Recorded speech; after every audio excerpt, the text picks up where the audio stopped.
Halo adik-adik, jumpa lagi di channel Five and Chemistry. Di video kali ini, saya akan membahas tentang ikatan kovalen koordinasi. Ini adalah materi dari ikatan kimia sebenarnya ya. Tapi ada pembagian kan, ikatan ion dan ikatan kovalen. Nah, kovalen itu juga ada yang merupakan ikatan kovalen koordinasi. Lalu bagaimana cara membedakan ikatan kovalen dengan ikatan kovalen koordinasi? Nah, nanti akan ada latihan soalnya ya. Jadi untuk itu, pastikan kalian mengikuti dari awal sampai akhir agar kalian tidak ketinggalan penjelasannya ataupun pembahasannya. Oke, sebelum kita sampai ke latihan soal, pastinya kita harus paham dulu lah. Yang dimaksud dengan ikatan kovalen koordinasi itu apa? Ikatan kovalen koordinasi itu terjadi karena adanya pemakaian bersama. Ingat ya, pemakaian bersama. Apa yang dipakai bersama? Pasangan elektron. Nah, dari mana pasangan elektron itu? Nah, pasangan elektron pada kovalen koordinasi itu disumbangkan oleh salah satu atom saja. Nah, inilah yang menjadi perbedaan dasar antara ikatan kovalen koordinasi dengan ikatan kovalen murni. Kalau ikatan kovalen murni, jadi misalnya ada A dengan B, A menyumbang, B dan menyumbang, jadi berikatan. Nah, itu kovalen murni karena sama-sama menyumbang A dengan B. Kalau kovalen koordinasi, misalnya A dengan B, A itu punya pasangan elektron bebas yang bisa dipakai ya untuk menjadi penghubung atau bonding atau jembatan antara A dengan B. B tidak menyumbang, B menerima gitu ya. Jadi penyumbangnya cuma si A. Paham ya? Jadi kalau istilahnya kalau lagi makan ada dua orang mau beli makanan, yang satu orang tuh neraktir lah ya. Jadi si A mentraktir si B. Bedanya kalau dia kovalen murni, si A dengan si B patungan duitnya. Beda ya. Nah, itu dari segi definisi, harus dipahami dulu definisinya karena mirip ikatan kovalen murni dengan ikatan kovalen koordinasi. Lalu yang kedua yang harus diingat, dipahami juga adalah struktur Lewis ya. Jadi ini adalah struktur Lewis 1A sampai 8A. Oke, ya suka tidak suka kalau bisa ini dikuasai juga supaya kalau ini bisa jadi menggambarkan struktur Lewis dari senyawa itu mudah. Ya pasti lebih mudah kalau ini dikuasain. Nah, kalau sudah ada gambarnya, kita bisa juga menganalisa mana merupakan ikatan kovalen, mana merupakan ikatan kovalen koordinasi. Oke, langsung saja ya kita cek soalnya ya. Nah, di sini ada dua soal ya. Jadi mudah-mudahan nanti di soal kedua akan lebih mudah. Nah, ini soal pertama. Perhatikan gambar rumus Lewis dari HNO3, asam nitrat ya. Nah, di sini ada gambar dengan elektron-elektronnya, titik-titiknya.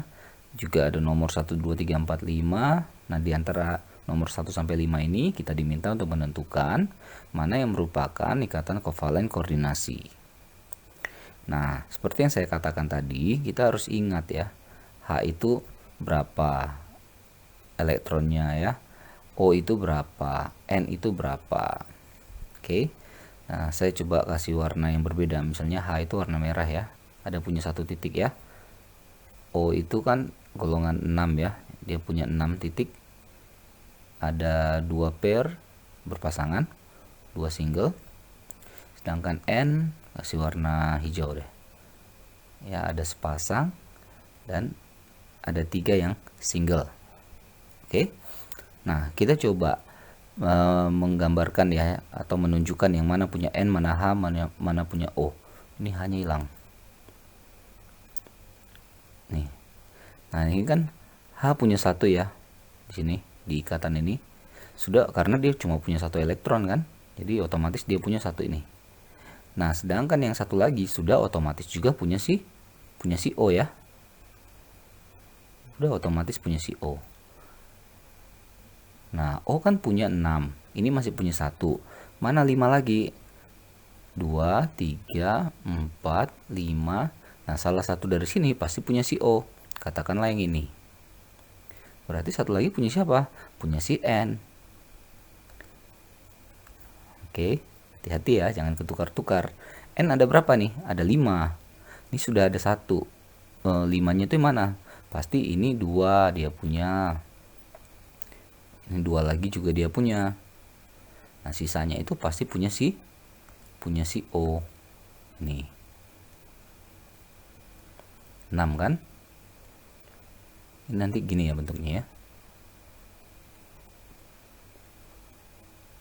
Nah, kalau kita sudah bisa menentukan elektron-elektron itu milik siapa, maka untuk menentukan yang mana ikatan kovalen koordinasi itu pasti jadi jauh lebih mudah dengan mengingat tadi definisinya. Penggunaan pasangan elektron bersama ya. Jadi dipakai bersama-sama, tapi yang menyumbangkan adalah salah satu atomnya, unsurnya. Nah, ini nomor satu kan jelas tidak ya, karena ini merah dan biru, satu punya H, satu punya O. Berarti ini kovalen biasa, kovalen murni ya, bukan kovalen koordinasi. Oke, ini juga satu punya N, satu punya O, jadi bukan ya. Nah, double bond itu tips ya. Kalau double bond, triple bond itu bukan kovalen koordinasi, karena itu pasti sharing, ya patungan istilahnya. Tidak ya. Nah, bagaimana dengan nomor 4? Nah, nomor 4 inilah yang dikatakan ikatan kovalen koordinasi. Karena kalau diperhatikan di sini N menyumbangkan sepasang elektron bebasnya untuk dipakai bersama-sama dengan si O. Ya, ini O-nya kan dilihat sudah 6 nih. Ya, jadi ini tuh punya si N. Inilah kovalen koordinasi. Kita cek yang nomor 5. Nah, ini jelas bukan ikatan malah. Ya, ini elektron bebas dari si O. Jelas salah. Oke, begitu ya. Atau kalau saya gambarkan strukturnya tuh kalau sudah berikatan ya, begini. Nah, ini ada 2. Nah, ini N. Nah, jadi dia ke atas itu menjadi penghubung antara O dengan N itu dari N dia. Jadi biasanya dibuat gini gambar tanda panah seperti ini ya. Nah, ini double bond nih, bukan. Nah, beginilah gambarnya kalau ini dijadikan ikatan semua yang titik-titik ini ya. Oke, mudah-mudahan bisa dipahami ya. Oke, yang tadi masih kurang paham, kita ke soal nomor 2. Amonium klorida ya, rumus Lewisnya seperti ini. Ikatan kovalen koordinasinya itu katanya yang mana? Nah, ini sudah lebih gampang nih, karena udah dibedakan antara X dengan titik. Nah, X itu punya si Cl nih ya, juga punya si H. Nah, ini kan kelihatan nih, kalau di sini kan berarti ikatan ini satu punya N, satu punya H. Berarti tidak mungkin ini kovalen koordinasi. Ini kovalen murni biasa ya, tunggal. Lalu yang nomor 1. Nah, ini satu punya satu X, satu titik, berarti satu punya H, satu punya N. Oke, berarti ini juga tidak ya.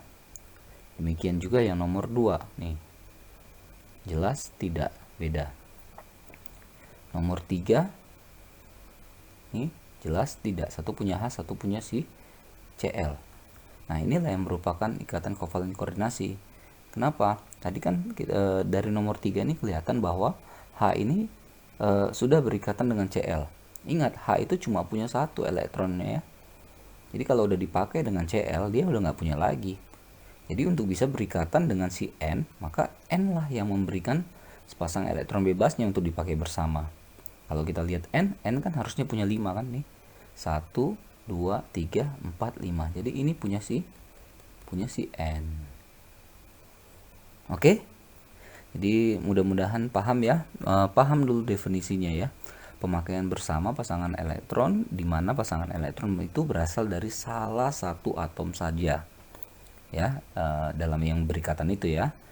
Kalau dia masing-masing menyumbang itu namanya kovalen murni. Oke, lalu yang kedua, paham titik-titiknya itu ya.